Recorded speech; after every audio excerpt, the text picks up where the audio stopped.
All right, guys, we need to continue our discussion with the GC system, and we left off with this picture, and it was the inside of the oven, and that oven has a column, and that column job is to separate components from each other in the sample.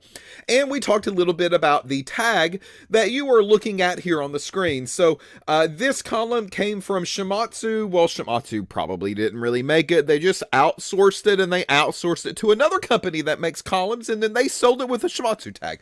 Either way, the phase is the material on the inside of the column that allows the separation to take place.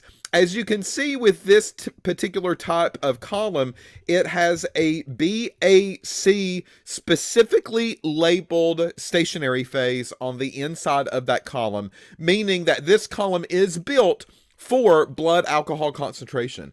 So that is why this is installed. If we probably aren't separating alcohols from each other, then we probably don't want to use this column. We want to use something a little better suited to what we need to separate. But it just so happens we're separating alcohols. We're doing blood alcohol, and that is why the Shimatsu system was chosen, because I knew that column was already installed. All of the other GCs in our lab, they will have different columns, different materials, different tunnels that these compounds go through. And here the Shimatsu is already set, ready to go.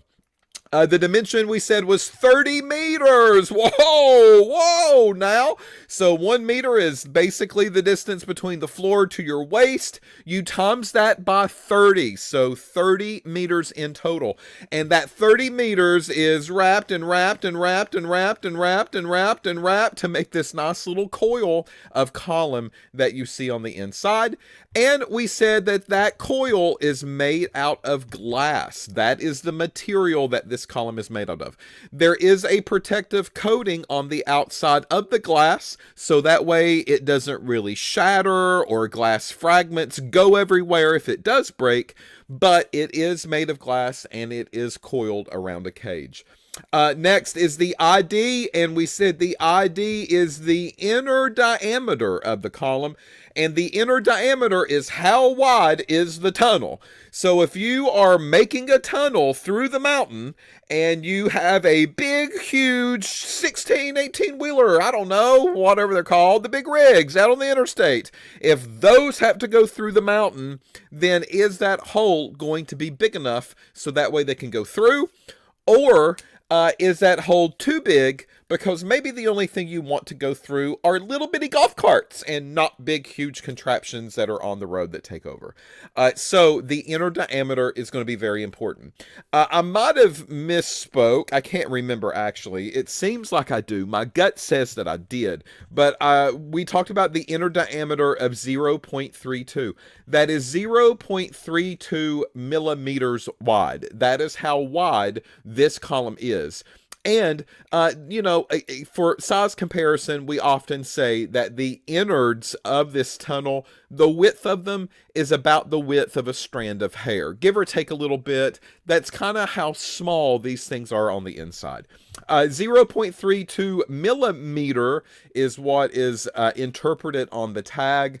But we can also talk about these in micrometer. And if I talk about them in micrometer, then it's 320. So 320 micrometers or 0.32 millimeter.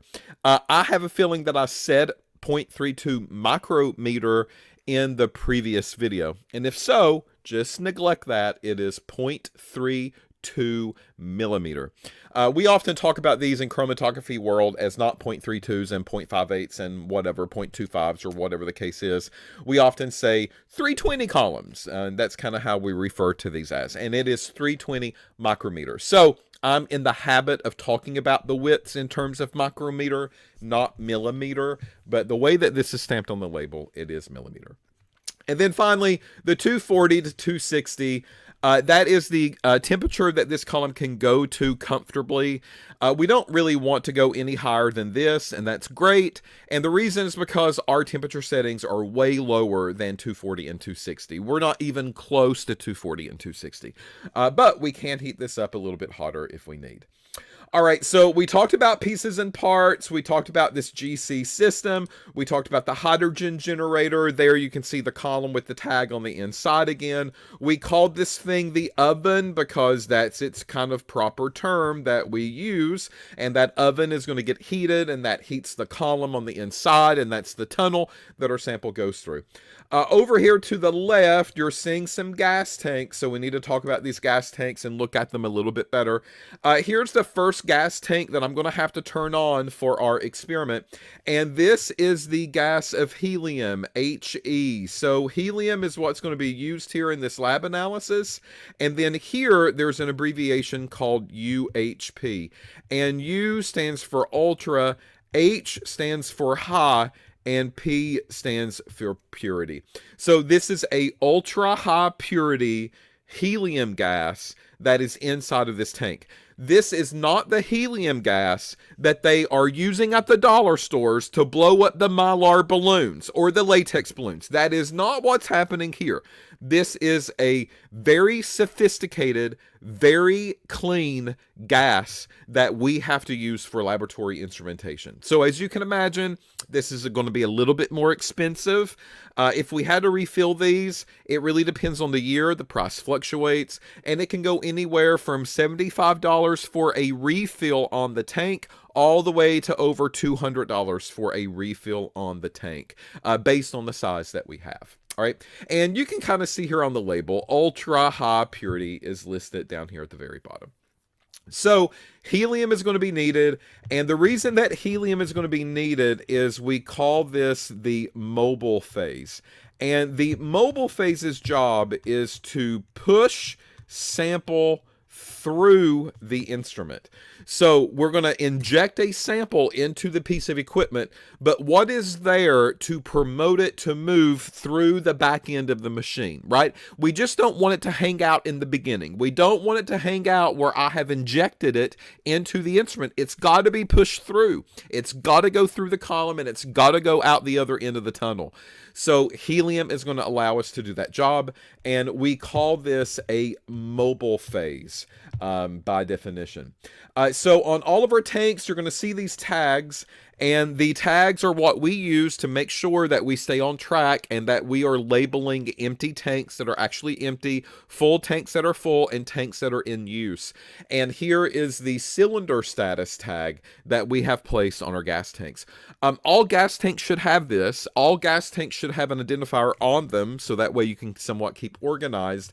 But down here at the very bottom, there is going to be a little extra piece of tag, and this, I believe, for us says full. So that way, when we get a tank in our laboratory, we put one of these tags on, and we just don't do anything with it, and that way we know this is a new tank, it is a full tank, it has never been used. So when I decide to turn the nozzle on and begin to use the gas for the first time, what I'll do, you can see the perforated edges here at the very bottom. I just fold that over and I just rip that off. So that's why you're not seeing it on the tag right now.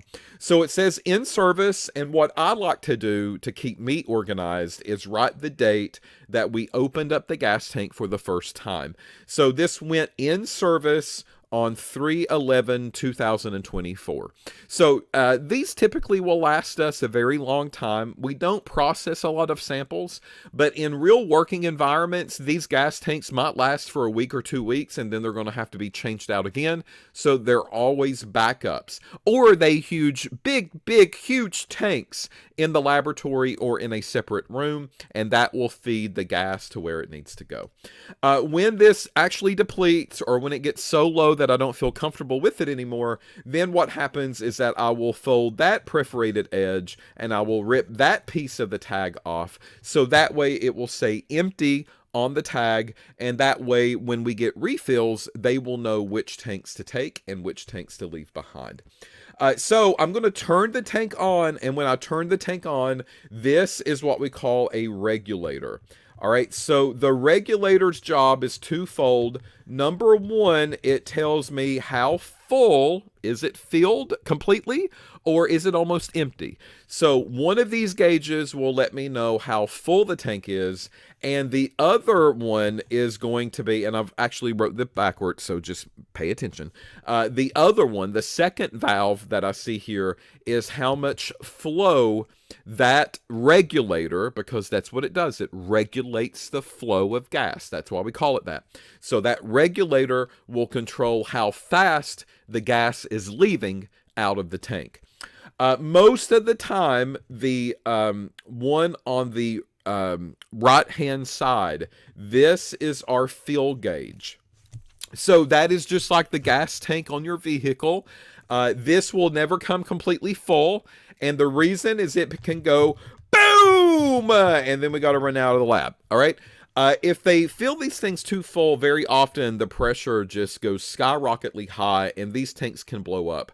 So often they are shipped 3/4 of the way full or half full.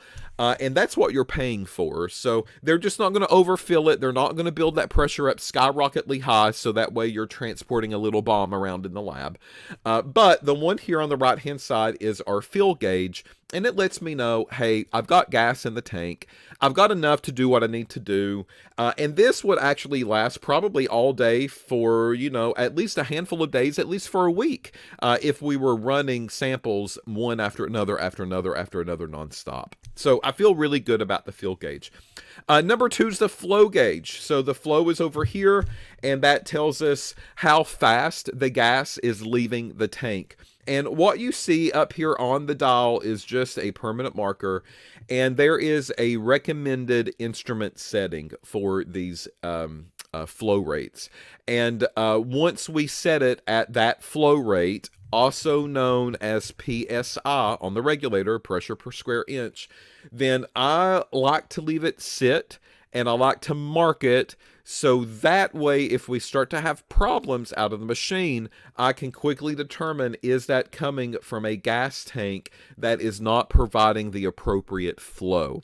So that needle should actually point at that black dot the entire time while it's in use.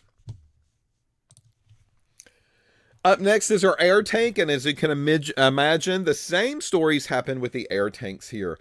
So the air actually has another twofold. Number one, the purpose of the air is for the FID detector. This is the eyeball of the machine, and that needs an oxidant in order to create a flame, because the F stands for flame. Oh, go figure. So that flame needs a fuel source and an oxidant source. So this is the air component of the tank. So we've got to give it air so that way it can light up the flame of the FID. Next up, the air is also going to be used in the hydrogen generator as well. Once more, everything's got to push through the machine, and air is going to help us do that in a way. Air is going to be needed for that hydrogen regulator. So air is going to leave our tank, and air is going to be split off into two portions in a way. One is going to go to the FID detector, and one is going to go to the hydrogen generator. This air, as you can imagine, is just like helium. It is going to be a very pure grade. These pure grades of helium and these gases are going to be very important for our instrumentation. So this is not air that we're breathing in a room. This is a filtered, very high purity air that we have put inside of a tank. I've not put it in the tank. Air gas put it into the tank, and they have delivered it to our lab, and we are using it. Just as before, there are tags on these tanks, and this was recently delivered to the lab. So if you are watching this at a later time, this will give you a timestamp of when this video was recorded. So we ripped off the full tag, and it went in service on October the 10th of 2025. Again, when that gets depleted, I'll rip that piece off. It will say empty, that's left over on the tag, and air gas will come and exchange our cylinders as needed. Just as with the helium, I'm going to check the fuel gauge gauge and the pressure gauge on the air tank supply. As before, over here to the right-hand side, this is our fill gauge. It is basically brand new, so again, 3/4, a little bit more than half, filled of gas as they delivered it and transported it, so it's safe to use. And then over here to the left-hand side, this is going to be our flow, and that is going to be in terms, again, in PSI just as well. And that also has a marking on it. So that marking is sitting right here. And you can see what our instrument requirements are going to be as far as the outflow of air that reaches to the instrument. All right. So those are not the only gauges that we have to pay attention to in the instrument, but it's the only gauges on the air tanks that we are using today for the lab experiment on the GC system. So 2 gas tanks, 1 air, and 1 helium. Both are turned on. Both are double checked.